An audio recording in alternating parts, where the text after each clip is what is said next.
Bueno, que Dios les bendiga grandemente en esta tarde maravillosa. Para mí es un honor haber recibido esta invitación por parte del pastor, mi primo Pepe. Cuando él me llamó, yo me alegré muchísimo de que él se acordara de mí. Y sobre todo para estas cosas, ¿no? Para compartir, pues, aquello que recibimos del Señor y hacer lo que nos hace felices. Yo digo, aquí en la zona de Madrid, cuando me piden ayuda para algún tema de la zona, yo digo, como digo siempre, servir nos hace felices.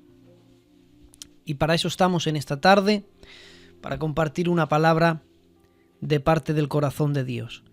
Yo espero haceros bien. Mi única intención es hacerles bien en esta tarde. Y yo quisiera ir directamente a la palabra, porque quisiera compartir aquello que el Señor ha puesto en mi corazón y nada más. Sé que si yo comparto lo que el Señor ha puesto en mi corazón y lo explico de tal manera que ustedes me puedan entender, esto habrá sido un éxito. Yo siempre digo que el éxito de un predicador nunca radicó en que le aplaudieran ni que le dijeran mucho amén, y eso es bueno. Pero el éxito de un predicador siempre radicó, a mi opinión, que puedo estar equivocado, es que le entiendan. Si ustedes logran entenderme hoy, habrá sido un éxito haber podido predicar hoy, porque de eso se trata, hermanos, de que podamos entender la palabra y de que ésta nos edifique el alma. Voy a compartir con ustedes una historia muy bonita que aparece en el primer libro de la Biblia. Es un acontecimiento maravilloso y vamos a estar hablando acerca de todo lo que rodea a este maravilloso acontecimiento. Vámonos al libro del Génesis. Vámonos a irnos al capítulo 6 y nos vamos a ir al verso 13. Génesis capítulo 6, verso 13 en adelante dice así: dijo pues Dios a Noé: he decidido el fin de todo ser. Fijaros, hermanos, he decidido el fin de todo ser. Porque la tierra está llena de violencia a causa de ellos. He aquí que yo los destruiré con la tierra. Y le dice Dios a un hombre. Este hombre se llamaba Noé. Le dijo: hazte un arca de madera de gofer y harás aposentos en el arca. Ahí aparece una frase que es calafatearás, tiene que ver con cubrirás. Entonces sería: y la cubrirás con brea por dentro y por fuera. Y de esta manera la harás: 300 codos la longitud del arca, 50 codos su anchura y 30 codos su altura. Una ventana harás al arca y la acabarás a 1 codo de elevación por la parte de arriba, y pondrás la puerta del arca a su lado y le harás piso abajo, segundo y tercero. Alabado sea el nombre del Señor. Yo ruego que todo lo que esté atesorado en la eternidad del amor de Dios tome lugar hoy. Que su palabra corra y sea glorificada. Su palabra, que es enviada para hacer la obra, no vuelva vacía, sino que allí donde la palabra de Dios caiga, produzca al 100%. Señor, te ruego que bendigas mi vida, que tomes mis labios por amor a tu pueblo. Derrama maná hoy, Señor, porque delante de mí hay un pueblo hambriento por tu palabra. Y Señor, nunca fue por méritos propios, ni por capacidades humanas, ni por talentos. Es porque nada podemos dar si no los recibimos de ti.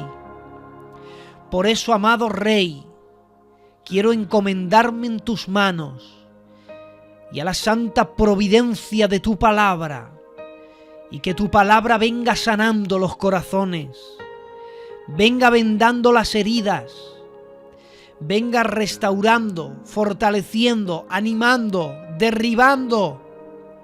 Venga tu palabra, Señor, como ese aceite que suaviza las heridas, como esa medicina para sanarlas. Venga tu palabra como un martillo que da forma a los diamantes.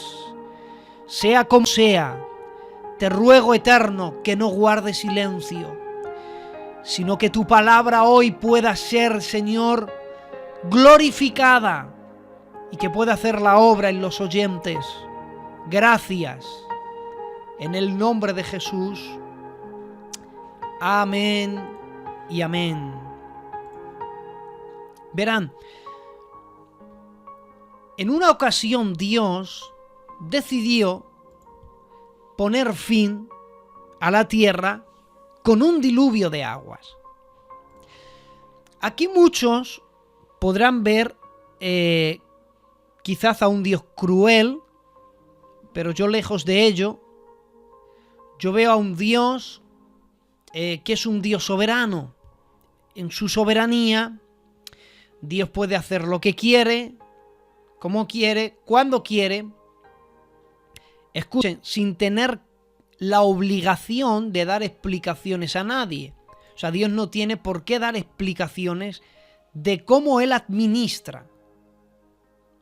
Pero lo maravilloso de Dios, que eso me enamora a mí, mira que Él tiene cosas maravillosas, pero hay una de las cosas que Dios posee, que para mí es encantador, es que Dios es un Dios moral.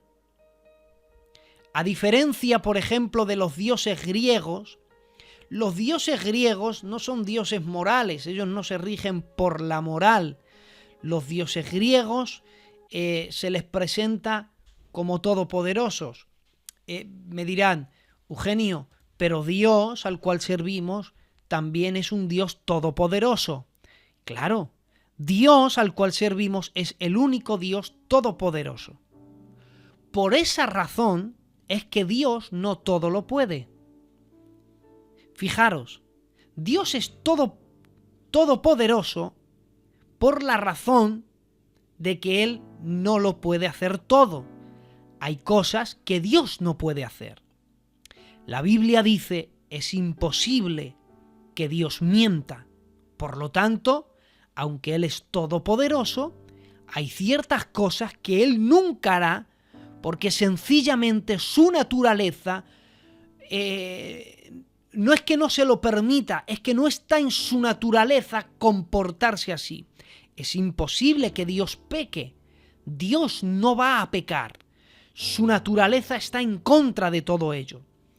Por eso es que Él es todopoderoso, porque aunque Él es todopoderoso, como Él es un Dios moral, Él se ha autolimitado a sí mismo.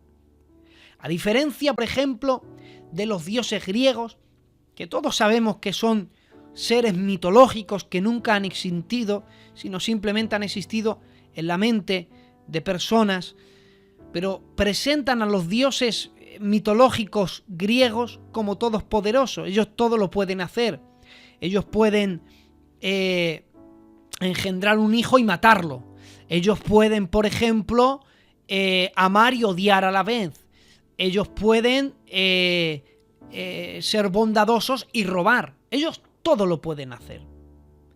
Entonces, ya en términos filosóficos, el todopoderoso que no se autolimita deja de ser divino. Pero Dios es un Dios moral. Y Él, aunque no está obligado a dar explicaciones de por qué va a enviar un diluvio, Dios es un Dios moral Y en su moralidad Dios no es un Dios de confusión. Por lo tanto, aunque nadie le pide explicación, Dios le dice a Noé: he decidido el fin de todo ser, porque la tierra está llena de violencia. Y aquí han corrompido su camino delante. El designio del corazón de los habitantes de la tierra es de continuo el mal. Y Dios determinó poner fin a todo, porque Dios, que es infinitamente sabio, en su presencia, conocimiento anticipado de las cosas, Dios vio los 1000 posibles futuros. Dejar la tierra como estaba, a ver si es que luego tenía solución, pero dentro de todos esos futuros posibles, el único futuro justo era exterminar todo y volver a dar a la tierra una nueva oportunidad con una familia cuya cabeza era un hombre justo, un hombre santo, un hombre que no se había contaminado con los demás. Y esto es maravilloso. Miren qué grande es Dios. Hemos estado hablando ya en el inicio del mensaje de la grandeza de Dios a causa de su moralidad, pero miren el detalle. La Biblia dice en Génesis 6 que se habían multiplicado los hombres sobre la faz de la tierra. Y también hay un texto en el Nuevo Testamento que dice que como en los días de Noé, así será la venida del Hijo del Hombre. Es decir, cosas que van a pasar en los últimos tiempos, que yo creo que ya estamos en los últimos tiempos, ya pasaron en días de Noé. Y una de las cosas es la multiplicación de seres humanos. Actualmente, ¿qué hay? 8.000 millones de personas en el planeta Tierra. Creo yo, hermanos, que no había cientos de personas. Es muy posible que había miles, si no decir millones de personas. Se habían multiplicado. Y la Biblia dice que todos se habían corrompido. Pero Dios es tan maravilloso que ve a la tierra sumida en tinieblas a causa del hombre.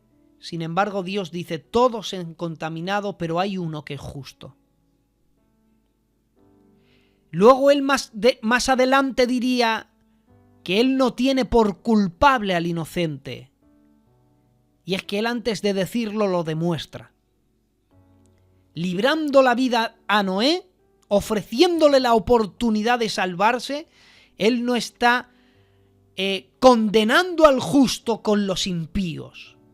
Él no tiene por culpable al inocente. Él, antes de decirlo, lo demuestra. Y es que muchas veces antes de decir las cosas deberíamos demostrarlo.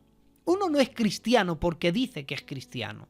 Uno es cristiano porque lo demuestra antes de decirlo. A eso me estoy refiriendo. Dios es así. Dios no condena al justo con los impíos. Cuando nosotros hagamos un juicio, quiera Dios que aprendamos de Él.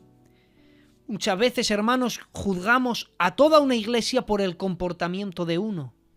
Y uno se porta mal y decimos que son todos iguales. Todos los cristianos son así. Y es que resulta que por la acción de uno condenamos a los demás. Pero Dios no es así. Dios supo apartar al justo de los impíos. Y cuando le aparta le dice: mira, Noé, te voy a contar lo que voy a hacer. Yo he decidido el fin de todo ser. Pero en mi decisión he decidido empezar de nuevo contigo, con tu esposa, con tus 3 hijos y tus 3 nueras. Lo que le va a contar Dios ahora es un plan de salvación. Es decir, le va a decir: si no quieres morir con los demás, yo te voy a mostrar un plan de salvación que vas a tener que obedecerlo para no morir con los demás. Por eso es que esto es un destello de la obra de la redención. Claro, al ser una obra, un plan de salvación, por esa razón es Dios el que toma la iniciativa. No es que vino el diluvio, empezó a llover y Noé pidió socorro y auxilio y Dios le dijo, mira, construye un arca para que no te mueras. No, eso no sucedió así. En el plan de salvación es Dios el que toma la iniciativa. Claro, el plan de la redención. Nosotros, la Biblia dice, Romanos 3:23, dice la Biblia que por cuanto todos pecamos, todos estábamos destituidos de la gloria de Dios. Entonces, el mundo iba camino a un infierno, a una condenación, y nadie sabía cómo librar a la humanidad de ese destino. Nadie tenía un plan de rescate.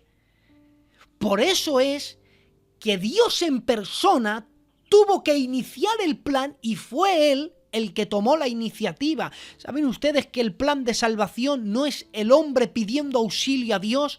Es que la Biblia dice, de tal manera amó Dios al mundo y ha entregado a su Hijo unigénito, para que todo aquel que en Él cree no se pierda, mas tenga vida eterna. Es Dios el que tomó la iniciativa que dice la Biblia. Él vino a buscar y salvar lo que se había perdido. Y haciendo Él eso, tomando la iniciativa, ahora nos ha mostrado a todos un plan de salvación para que si no queremos morir con los demás en la gran tribulación e ir al infierno, tenemos que obedecer a un plan divino que Él nos presenta a todos.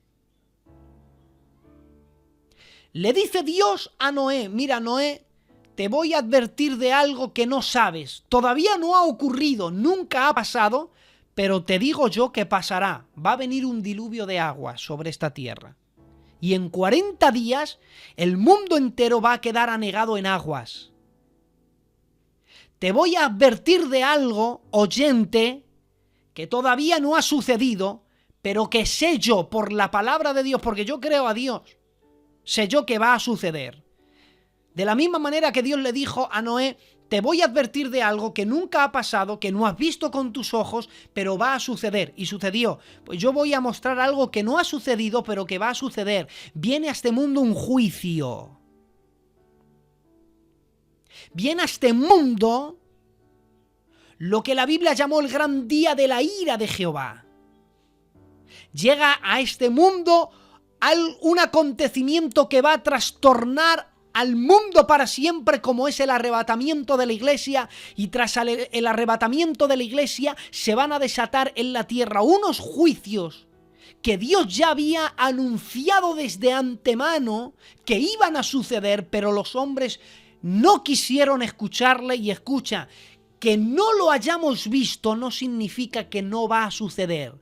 De la misma manera, Noé nunca vio el diluvio, pero hoy el diluvio es la historia universal, la cuenta la Biblia, lo registraron en epopeyas como la de Gilgamesh, que no es otra que la historia de Noé, los de Nínive registraron el diluvio y en diferentes partes del mundo lo dejaron escrito, porque no hay civilización antigua que pueda negar esta verdad. El mundo fue anegado en aguas.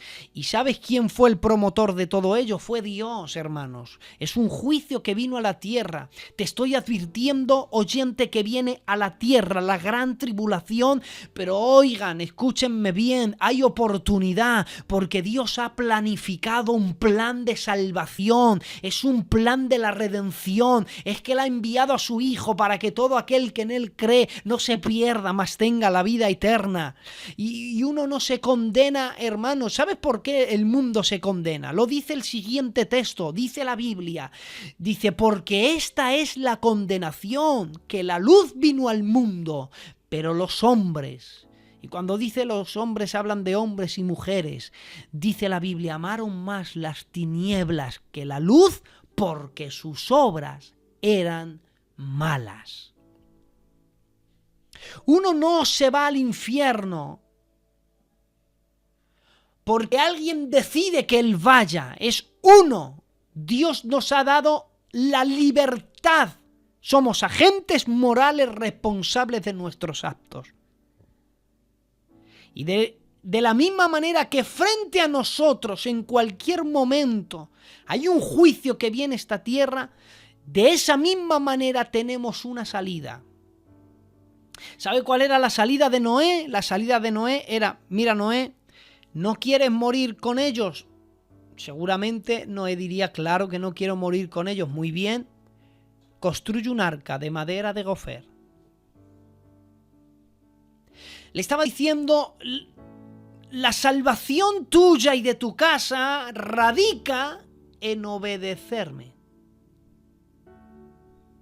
Yo estoy en contra de esas enseñanzas hipercalvinistas que enseñan que hagas lo que hagas eres salvo.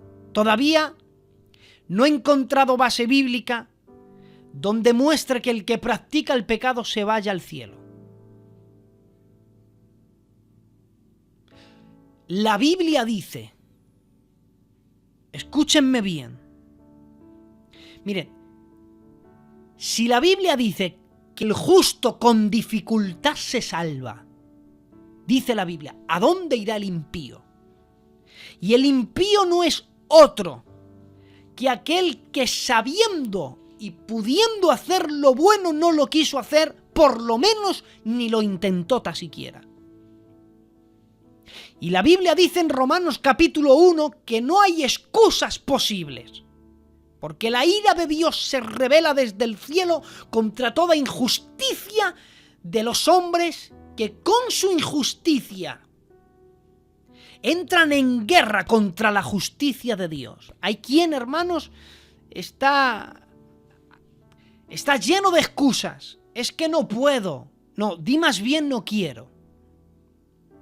Es que me obligan. Todavía no hay ningún ser en el universo que me obligue a mí a hacer algo que no quiera hacer. Escuchen, ni Dios... Mira, por eso he hablado del Dios tan maravilloso, el cual tenemos, que es un Dios moral. Y como Él es moral, Él nunca me va a obligar a mí a hacer algo que yo no quiera. Miren, ¿saben ustedes que a mí Dios no me ha obligado a predicar esta tarde? Yo estoy predicando, estoy predicándoles a ustedes lleno de pintura. Porque he venido de vender, he comido un poquito, he comprado un bote de pintura y estoy limpiando un poquito las habitaciones de los niños, las estoy pintando. Y me he quitado para sentarme aquí, una horica antes, meditar. Señor, tu iglesia te necesita hoy. No lo hagas por mí, haz por amor a ellos. Dios no me ha obligado a hacer esto. Dios no me ha dicho, Eugenio, una voz poderosa, si no lo haces te voy a matar. No, Dios no me ha obligado. Lo he hecho por amor. Es el amor lo que me ha llevado a mí a hacer esto. Dios no me obliga. Si Dios me obligase, entonces entraría en conflicto con Él, porque yo no sirvo a nadie por obligación. Por eso yo le amo tanto a mi Dios, porque Él no me obliga. Si Dios Todopoderoso no me obliga a mí a hacer nada, simplemente me dice camino de vida y camino de muerte hay delante de ti, escoge, no me dice te obligo, me dice escoge la vida para que vivas. Si Dios Todopoderoso no me obliga a mí, todavía no se ha inventado un diablo que me haga a mí hacer algo que yo no quiera hacer. Es verdad que el diablo es malo, es tentador, está ahí para robar, matar, destruir, y él se alimenta del sufrimiento humano. Eso no hay duda, ni hay discusión posible, pero todavía la última palabra la tienes tú. Y hay quien se llena de excusas, es que no puedo, es que me han obligado. Voy a contar una historia. Yo no sé por qué estoy desviando el tema.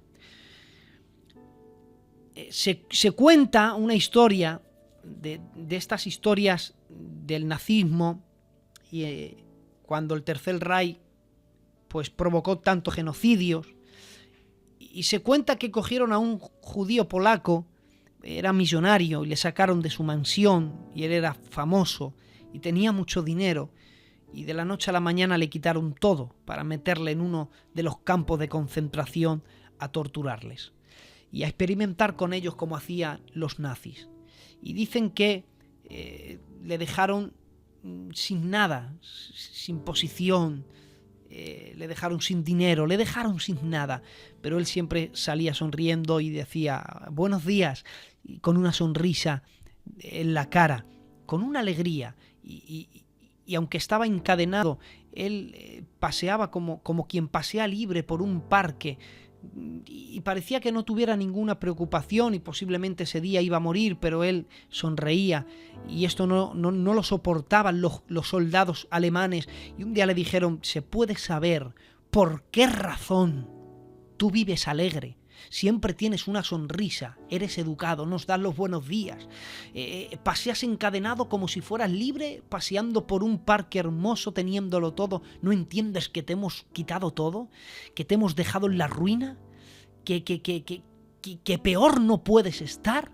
Con todo lo que te hemos hecho, ¿cómo es posible que no te hayas hundido en una depresión, sigas siendo feliz?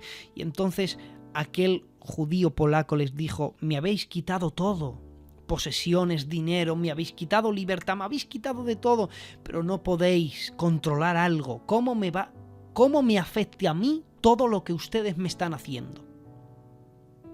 Yo no puedo evitar lo que ustedes me hagan, puedo evitar cómo me afecta eso. Por eso alguien dijo que la calidad de la vida depende de la calidad de tus pensamientos. Y otro filósofo dijo: tu mente puede ser tu mejor amiga o tu peor enemiga.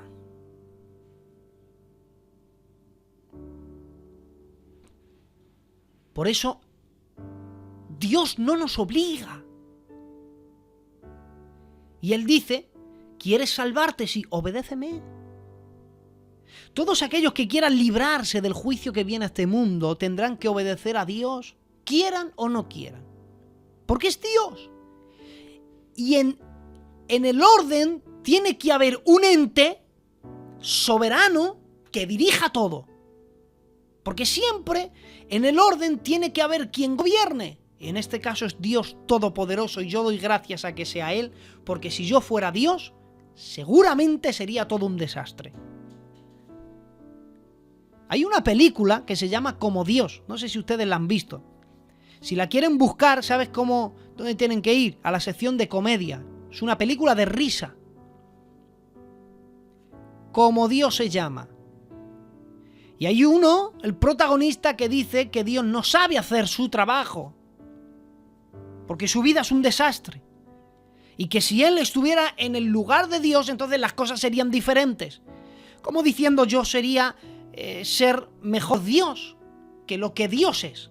Y entonces Dios se le presenta, es una película, y le dice: muy bien, pues te vas a poner en mi lugar, pero no vas a gobernar el mundo, simplemente tu ciudad, ya está. Solamente en tu barrio vas a ser Dios, a ver si es verdad que lo sabes hacer mejor que yo. Vean la película, todo es un desastre. ¿Por qué? Porque únicamente se centró en él,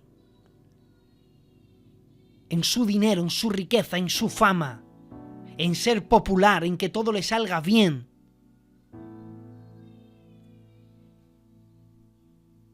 Y fue todo un desastre, y solo fue en su ciudad. Imagínate si hubiese sido Dios en el mundo entero. Se dio cuenta, y ya os arruino la película. Se dio cuenta, pero es digno de verla. Vais a disfrutar, y tiene una enseñanza increíble. Se da cuenta que el único que puede ser Dios es Dios. Si nosotros fuéramos Dios, número uno, no podríamos pensar en nosotros mismos, porque eso es lo que hace Dios. Nunca piensa en Él, siempre pensando en los demás.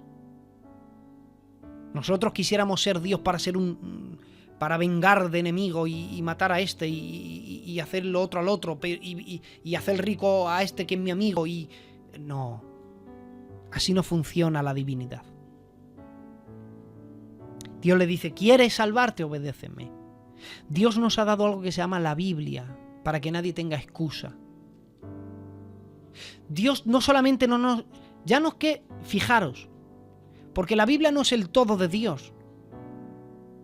La Biblia es todo lo que Dios ha revelado al ser humano para que a través de las Escrituras puedas tener la guía para llegar a Dios. Pero sin Biblia La creación, dice la Biblia, que ya es un testimonio vivo. Hermanos, dicen que detrás de una obra tiene que haber alguien que la planifique. Dicen que detrás de una pintura hay un pintor. Y detrás de una escultura, pues hay un arquitecto. Alguien que la ha creado. Detrás de un edificio hay, obviamente, un arquitecto. ¿Qué inteligencia hay detrás del sol? ¿Qué inteligencia hay detrás de la tierra? ¿Qué inteligencia hay detrás del ser humano? Que el iris de los ojos de todos los seres humanos que han existido, existen y existirán, no hay dos iguales, hermanos. No hay dos huellas dactilares idénticas. No hay dos códigos genéticos idénticos. Hermanos, ¿qué clase de ser es el ser humano? Que cuando yo respiro, entra el aire suficiente que necesitan mis pulmones. ¿Qué inteligencia hay detrás de la hierba que produce fotosíntesis y que nos da el oxígeno? ¿Qué inteligencia hay detrás de la creación? No hay excusas. Y ahora, en este tiempo que estamos viviendo, donde es un tiempo donde tenemos que reflexionar, estamos sufriendo mucho.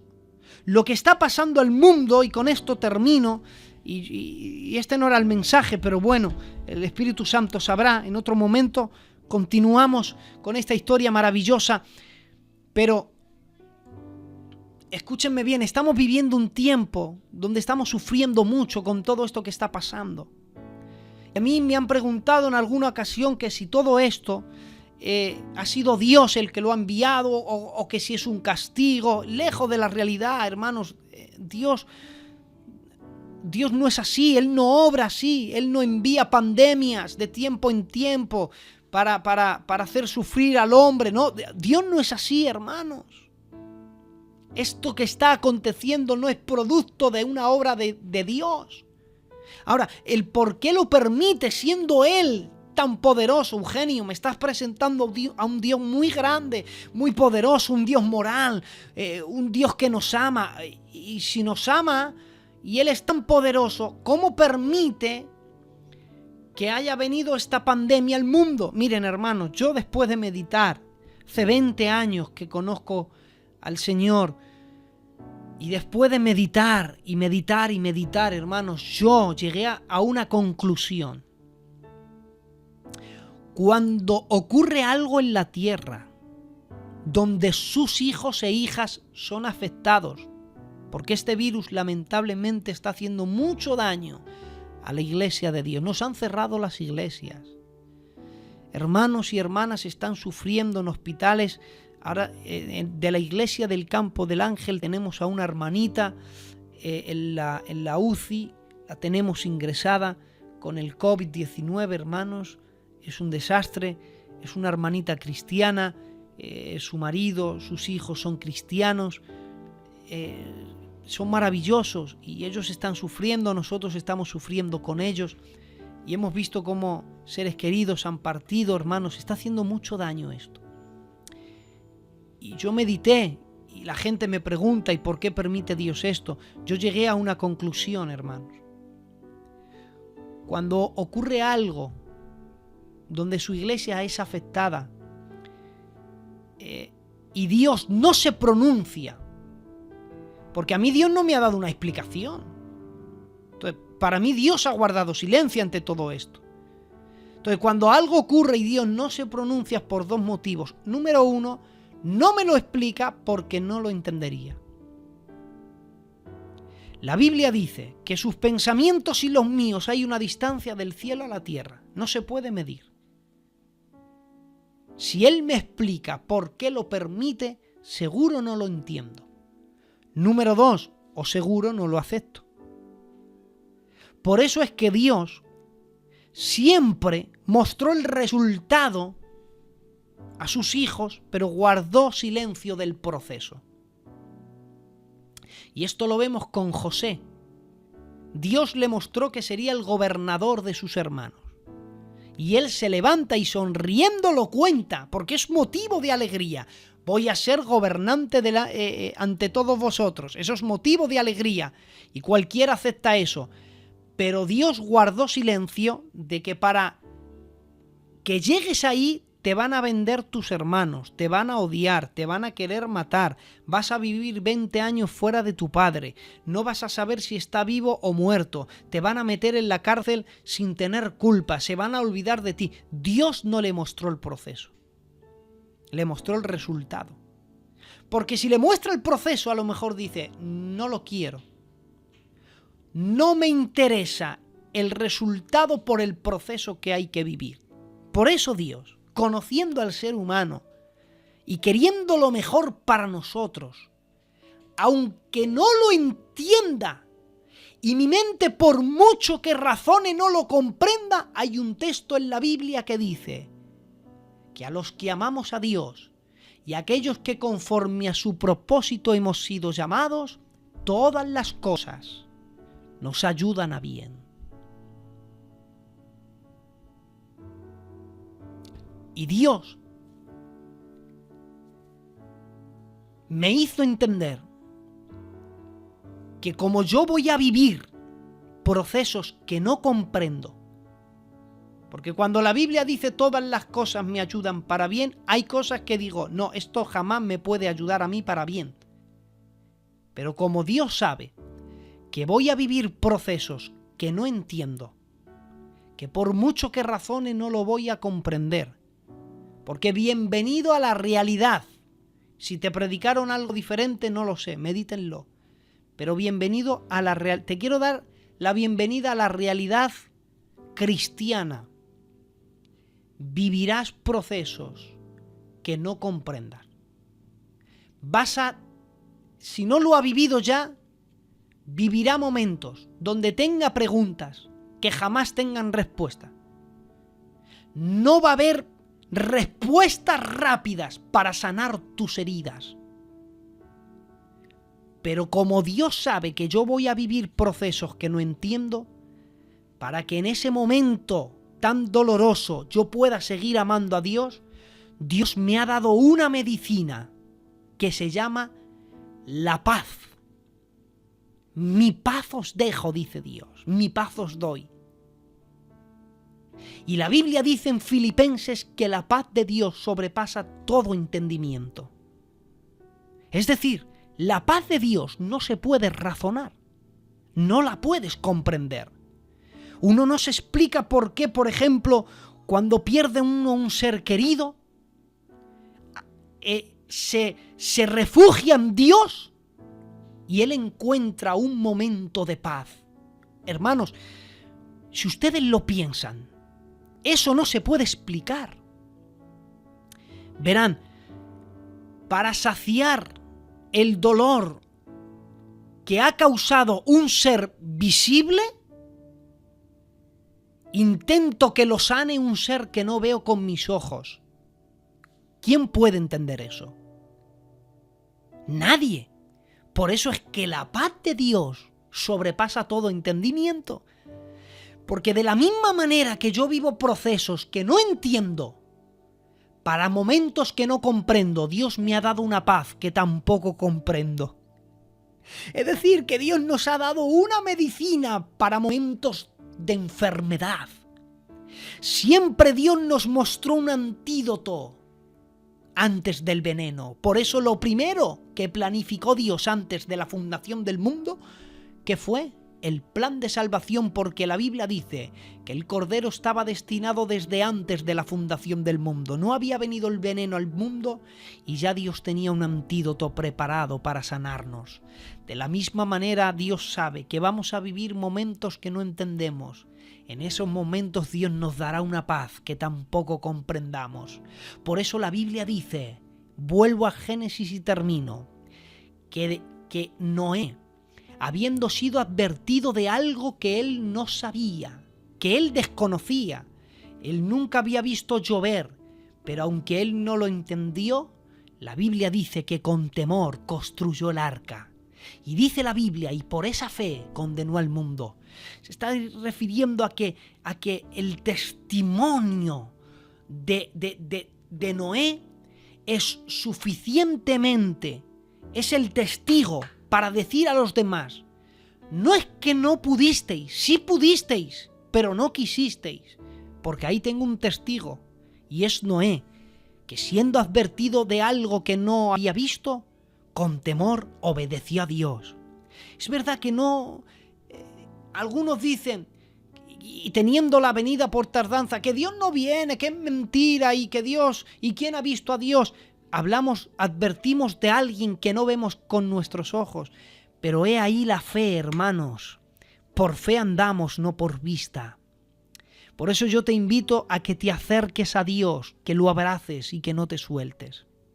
Porque solamente en Él podemos encontrar momentos de alivio, de paz, de calma, de tranquilidad, para vivir en este mundo que a veces es un infierno. Si ustedes pueden escuchar en YouTube este mensaje, es totalmente diferente en la noche y el día. He cogido el mismo texto, pero me he dejado llevar por lo que el Espíritu estaba pusiendo en mi corazón. No sé por qué el Espíritu Santo me ha indicado, me ha empujado a ir por aquí. Pero como dice Lucas capítulo 4, Jesús, lleno del Espíritu, fue guiado por el Espíritu al desierto. Cuando Dios nos llena y dejamos que Dios nos llene y dejamos que el Espíritu Santo nos llene, a quien Dios llena, Dios guía.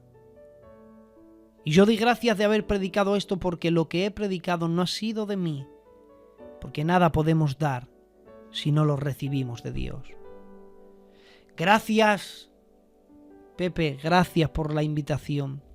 Ha sido un honor haber podido compartir la palabra y haber podido celebrar este culto a la distancia. Espero que pronto, hermanos, pronto podamos tener un culto presencial, podamos conocernos. Espero haberos hecho bien y que Dios les bendiga mucho. Adelante, pastor.